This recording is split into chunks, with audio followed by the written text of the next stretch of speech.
Tired of dealing with annoying flies, fruit flies, and gnats in your home? The Zevo flying insect trap is your ultimate solution. Don't wait. Check out the link in the video description now to get your Zevo flying insect trap on Amazon and enjoy a bug-free home today. The White House said Friday it was still prepared for Iran to strike back against Israel, even as the Middle East held its breath for a resolution to the conflict in Gaza. John Kirby, national security spokesman, described ceasefire talks in Cairo as constructive even though the Palestinian terror group Hamas had not sent representatives. At the same time, Iran's promised attack on Israel, in retaliation for the killing of Hamas leader Ismail Haniyeh on Iranian soil, has yet to materialize.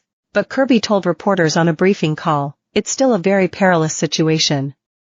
I can't predict what Iran's going to do or not going to do.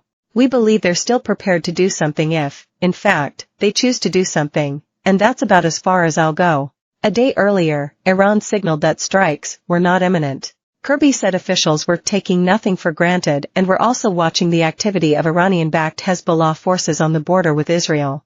I won't get into a specific intelligence assessment, but we certainly have to take seriously the rhetoric coming out of Hezbollah. We know that there's an exchange of fire almost every single day up there that you just can't blow off. The region was plunged into turmoil on October 7 last year when Hamas gunmen killed more than 1,200 people in Israel.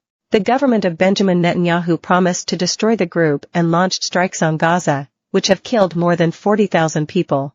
Negotiations to end the conflict and free Israeli hostages still held by Hamas have proceeded in fits and starts.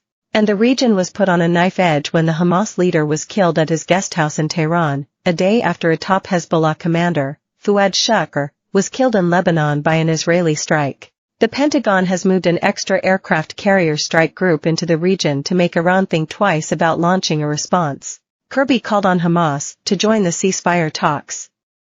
On Thursday, they included negotiators from Israel, the United States, Egypt, and Qatar, but not Hamas. We're in Cairo. They're in Cairo. We need Hamas to participate, and we need to get down to the brass tacks of locking in these details. And that's what we're focused on here in the next coming days here over the course of the weekend, Kirby said. He said early signs were that the discussions have been constructive, and denied that the talks had collapsed. Things are moving forward, he said. Things looked bleak earlier this week when U.S. Secretary of State Antony Blinken left the region without securing a deal.